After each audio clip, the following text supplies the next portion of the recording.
They stood in the middle of my Seattle apartment like they owned it.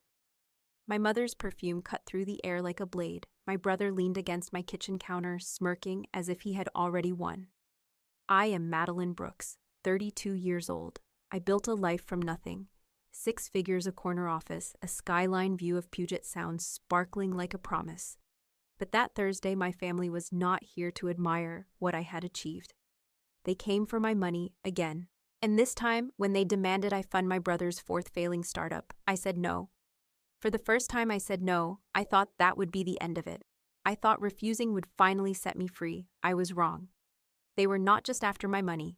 They wanted my life, and they were willing to erase me to get it. Have you ever faced a moment where standing your ground cost you everything? Would you have caved under the pressure, or fought back even when the cost was unbearable? Tell me your story in the comments, and make sure to subscribe to Sophia's Revenge Stories for more powerful journeys of resilience and justice every single day. My name is Madeline Brooks. I am 32 years old, and for the first time in my life, I was standing my ground against the 2 people who had always taught me that love was conditional. Growing up in Tacoma, Washington, my family had made one thing clear. Grant mattered. I was just convenient. Grant was the golden boy. When he wrecked Dad's car at 16, it was boys will be boys. When I brought home a 3.8 GPA, it was why not a 4.0? At 13, I handed over my birthday money, $200, so Grant could go to soccer camp. At 17, I skipped my senior prom to pay for an SAT tutor, because there was not enough money for both. When I graduated college, it was not with a party or congratulations. It was with 3 part-time jobs and a loan notice. Meanwhile, Grant lounged in my parents' guest house, burning through Dad's retirement fund with his 2nd, then 3rd failed startup. I learned early that survival was on me. No safety net, no backup plan, just grit. I clawed my way through college, sleeping 4 hours a night between shifts and studying on bus rides. I built a career brick by brick, starting as a temp, moving to project manager, then finally landing a corner office with a 6-figure salary and full benefits. No one handed me anything, I took it. And still, despite all that, standing there in my own apartment, surrounded by furniture, I bought with my own hard-earned money. I felt that old familiar weight pressing down again. Eleanor's eyes scanned my living room like she was pricing it. Grant smirked from the kitchen counter, tapping out a text like he had already counted my bank balance as his. "You're being selfish, Madeline," my mother said smoothly. Her voice cold as the Seattle rain outside. This is what family does, family. Their favorite word when they needed something. I folded my arms tightly. "No," I said, steady and firm. "I'm not giving you my money." Victoria blinked like I had slapped her. Her lips thinned. "It's not your money," she said. "It's family money. We raised you." My pulse hammered, but my voice stayed calm. "You raised me to survive you," I said, and I supported myself. Grant snorted. "Look, Liv," he said, using the nickname he had not earned. "It's not that deep. Just help out my new startup's a sure thing." I met his gaze, head on. "I'm not funding your 4th failure, Grant. You burned through Mom's emergency fund and Dad's 401k. You're not touching mine." His face twisted with anger. "Wow, you really think you're better than us now?" I did not flinch. "No," I said softly. "I've always known I was." My mother's face hardened. "You owe us. Blood is blood. Without us, you'd be nothing." I walked to the door, opened it to the cold drizzle outside, and held it open. "Then you'll be fine without me." They hesitated for once, unsure of their power. Finally, Eleanor stalked out, heels clicking like gunshots against the hardwood. Grant followed, shoulders hunched in a sulk. The door clicked shut behind them, and I leaned against it, exhaling a breath. I felt like I had been holding my entire life. It should have been over. It should have ended there, but I had underestimated them. I had underestimated how far they were willing to go to reclaim the control they had lost. I thought the storm had passed. In truth, it was just beginning. The following Monday, everything changed. I was halfway through my 2nd coffee when the receptionist at my office handed me an envelope. Her hands shook slightly. "I am so sorry, Madeline," she whispered. "You have to sign." Confused, I turned to see a man in a suit standing in the lobby, clipboard in hand, a smug smile on his face. "Madeline Brooks," he asked. I nodded. You've been served, he said almost cheerfully. He handed me the papers and walked away without another word. I stood there frozen, the fluorescent lights buzzing harshly overhead in the break room under the two bright lights. I opened the envelope with trembling fingers. The first line hit me like a slap. Petition for conservatorship based on mental incompetence. For a long stunned moment, I could not move, could not breathe. They were not just asking for money. They were trying to take my entire life. Control my bank accounts, control my home, control me. My parents and my brother had decided that if they could not guilt me into surrendering, they would legally erase me. I sank onto the plastic chair, the paper crinkling in my hands. Memories flooded back: birthdays without candles, achievements, ignored whispered accusations, that I was too sensitive, too dramatic, too unstable. It all made sense now. They had been laying the groundwork for years, and I had survived by documenting everything. At 11, I had recorded my mother screaming at me over a missing bracelet that Grant had pawned for weed. At 16, I had saved emails blaming me for family financial troubles. When it was Grant who had drained Dad's emergency fund, it had become instinctual, evidence-proof armor. Back at my apartment that night, I opened my laptop. Folder after folder filled the screen, labeled by date, by incident, by pain. Voicemails, text messages, screenshots. I clicked play on one. My mother's voice crackled through the speakers, cold and clinical. Do not embarrass us. Madeline, help Grant. Family comes first. In the background, Grant's laugh echoed. My hands shook for a moment, then stilled. I was not crazy. I was not unstable. I had simply been raised by people who needed me to believe I was. They had come for me thinking I was still that scared, isolated teenager. They had forgotten who they had taught me to become: a survivor. The Seattle skyline blinked through my window, steady, indifferent, strong.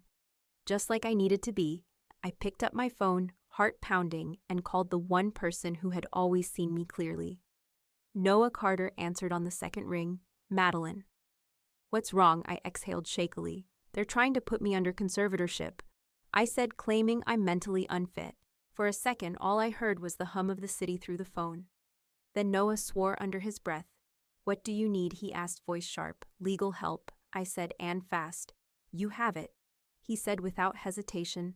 Send me everything, we'll bury them.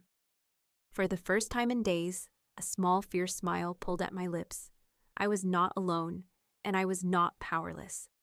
I emailed him my archive of evidence, texts, voicemails, threats, manipulation. Then I pulled out an old photograph I had found buried deep in my parents' attic during a visit last Christmas. It showed my mother younger, standing stiffly next to a woman with my same eyes. The back of the photo in faded ink read, Vivian, do not tell Derek, Vivian McBride. A name my mother had buried, a piece of my past they thought I would never find. But now Vivian was my ace, and it was time to find her. The war had officially begun. The next morning I drove through the gray drizzle east of Seattle, clutching the old photograph like a lifeline. Bellevue was just 15 miles away, but it felt like crossing into another world. A world where my family's lies might finally unravel. Vivian McBride's office was tucked inside a modest brick building, the kind you only noticed if you were looking closely. I stepped inside, the smell of leather and old paper filling the air. The receptionist looked up, cautious. Do you have an appointment? I swallowed hard, tightening my grip on the photograph. No, I said quietly, but it's about Eleanor Brooks. Her eyes flickered. Wait here. 10 minutes later, a woman emerged, mid-60s, silver hair twisted into a no-nonsense bun, her eyes sharp enough to cut steel. She stopped short when she saw me, her mouth open slightly, her gaze darting to the photograph in my hand. I stepped forward and held it out. This was buried in my parents' attic. I said, I think you're in it. Vivian took the photo slowly, her fingers brushing the faded ink on the back. For a long moment, she said nothing. I did not think she kept this, she said finally. Voice low, I reached into my bag and pulled out the conservatorship papers, placing them carefully on her desk. They're trying to declare me incompetent. I said, to control my finances, to erase me. Vivian scanned the documents, her face unreadable. This is serious, she said quietly. I met her eyes. That's why I'm here, because I think you know what it's like to be erased by them. Something hardened in her expression. She leaned back, tapping the papers lightly against the desk. Do you have evidence? Wordlessly, I opened my laptop, Screenshots, audio clips, text messages. A meticulously documented archive of years of manipulation. Vivian's mouth twitched, not quite a smile, but something close. "Send me everything," she said. "We'll file a response, we'll demand a hearing." Relief surged through me so fast it made me dizzy. "Thank you," I whispered. Vivian studied me, her gaze sharp and assessing. "Do you understand what you're starting?" she asked. I didn't blink. "They started it," I said, "and I was going to finish it." That afternoon I drove across the city to meet Samantha Lewis Grant's ex-girlfriend. She greeted me at the door of her small apartment, arms crossed over her chest, a wary look in her eyes. "Why now?" she asked. I stepped closer. "Because you know exactly who Grant is. And I think you're tired of pretending you don't." Samantha hesitated. Then she stepped aside and let me in. 5 minutes later, she handed me a flash drive. Her fingers shook slightly. "There's a recording from Thanksgiving 2 years ago." She said Grant was drunk. "He was yelling about your promotion, how you thought you were better than him." She swallowed hard. My baby monitor picked up everything. I stared at the small piece of plastic in my hand. "You're sure you want to do this?" I asked. Samantha's mouth tightened. "I'm tired of protecting people who would never protect me." I nodded, slipping the flash drive carefully into my pocket. Back at my apartment, Noah was already there, sitting cross-legged on the floor, with his laptop open, files spread out like a battle map. "This voicemail," he said, clicking a file, "where your mom says you're just like your aunt, always ruining everything. It's gold." I dropped onto the couch, exhausted but wired. "There's more," I said, pulling the flash drive from my pocket. Samantha gave me recordings, text messages, proof of fraud. Noah whistled low. "Your family is a walking lawsuit." I stared at the glowing laptop screen. "You've only seen the highlights," I said quietly. He looked up at me, eyes serious. "You okay?" I thought about it. Was I okay? No, but I was ready to fight. Ready to expose the truth. Ready to finally live without fear. They thought I was weak because I loved them once. They forgot I had survived them, and now I was going to win. That night, as the rain tapped steady against my windows, we built our case. Noah worked like a machine, categorizing every file by incident date and relevance. I sat beside him, cross-referencing documents, pulling up screenshots, labeling recordings, every cruel voicemail, every manipulative text, every shred of their lies. It was tedious, painful, exposing every scar I had carefully hidden even from myself. But it was necessary. Vivian called just after midnight, her voice sharp and focused. "We file our response tomorrow, she said. "I'll request an independent psychological evaluation. Voluntary. It'll destroy their claim of mental incompetence." "Good," I said, my voice steady. "There's more," Vivian added. "I pulled public records. Your birth certificate was altered in 1995, and I have reason to believe that Derek Brooks might not be your biological father." My heart stuttered. "You're saying Eleanor changed my birth records?" "Yes," Vivian said grimly. "Because if you're not Derek's legal daughter, they have no standing to claim your assets tied to the family trust." I swallowed hard. "Can we prove it?" "We are working on it," she said. "I ordered a DNA test. Quietly, results should come back within a week." I hung up, the weight of that revelation sinking in. My entire life had been a house of cards, and now it was collapsing. The next morning, Noah and I met at a diner 5 miles from my office. I slid a USB drive across the table. More texts. I said Grant threatening to ruin me last year if I didn't wire him $3,000. Noah plugged it into his laptop, scanning quickly. "He's a walking case study in entitlement," he muttered. I sipped my coffee, feeling the steel harden inside me. "He's about to find out what consequences feel like," I said quietly. That afternoon, Vivian emailed a draft response to the court petition, copying me on the chain. It was brutal, precise, cutting. We attached my full employment records, stable, high-income position, no history of debt or instability, no psychiatric diagnoses, clean background check. We attached Samantha's Thanksgiving recording of Grant's drunken threats.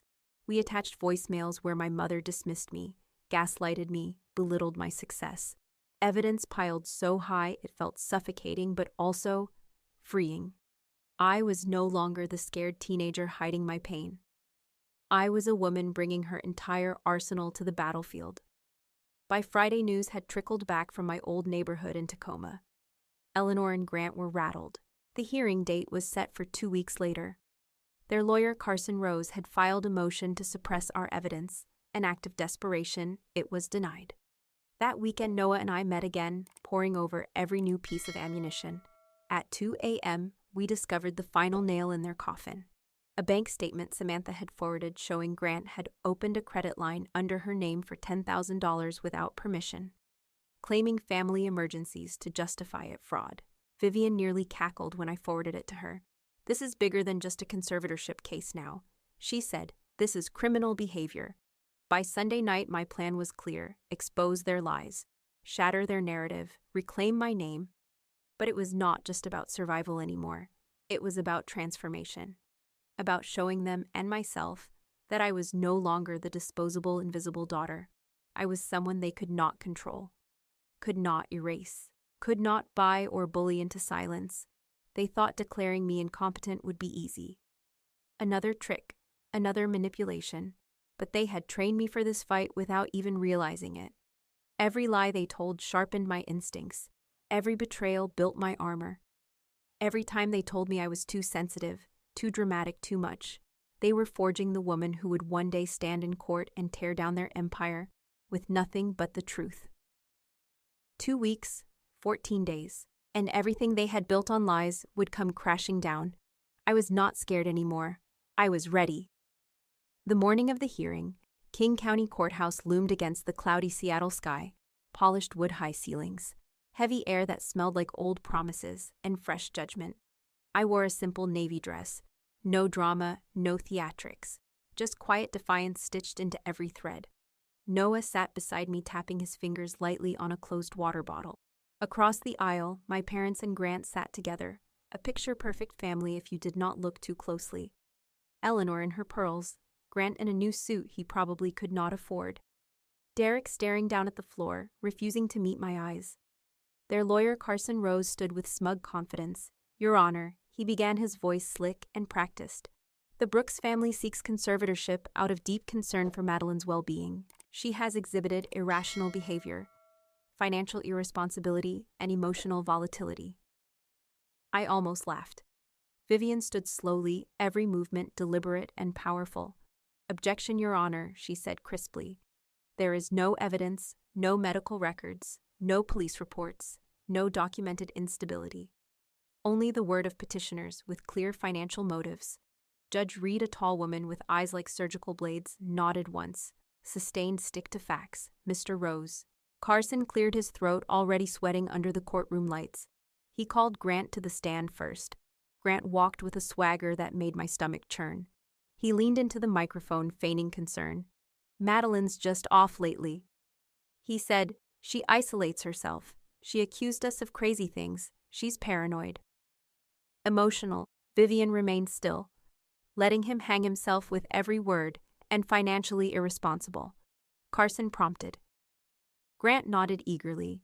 "She bought a $2,000 couch when the family was struggling." Vivian stood, "Objection, relevance." Judge Reed frowned. "Explain how her purchasing a couch with her own earned income demonstrates incompetence." Carson stammered. Grant shifted uncomfortably. The judge waved them off. "Move on, next." Eleanor took the stand. She wore a mask of calm, but her eyes gleamed with contempt. "Madeline has always been sensitive," she said, voice dripping false pity. "We only ever tried to help her." Vivian stood again, handing a flash drive to the court officer. "Your Honor, Exhibit A." The Thanksgiving recording played. Grant's voice slurred through the speakers. "She thinks she's better than me. That money should have been mine. I'll make her life hell." Eleanor's voice followed. "Don't provoke him, Madeline. You know how he gets." The room froze. Even Carson paled. Judge Reed looked directly at Eleanor. "Is this your voice?" Eleanor's jaw tightened, taken out of context. Vivian smiled faintly. "We have the full 37 minutes if needed, Your Honor." Judge Reed nodded curtly. "Not necessary, move on." Samantha testified next. Sitting small but fierce on the witness stand, she laid bare the truth. "Grant opened a $10,000 credit line under my name without permission," she said, "and when I confronted him, Eleanor told me to stop being dramatic." Gasps rippled through the gallery. Vivian submitted the bank statements as evidence. Then Noah stepped forward, laptop open. He traced the fraudulent transactions. The fake LLC tied directly to Victoria's name. The wire transfers. Judge Reed's face grew more and more severe. Finally, Vivian turned to me. "Madeline," she said, "would you like to speak?" I rose slowly, walked to the stand, faced the people who had spent decades trying to make me small. "For years," I said, voice steady, "I believed them, that I was too sensitive, too emotional, too broken." I looked directly at Eleanor, but I was never the problem. I just refused to play a part in their story. Turning to the judge, I continued, "I paid my own way through college. I bought my own home. I built a career without their help, and when I succeeded without owing them anything, they decided to destroy me." Carson jumped up. "Objection, emotional appeal."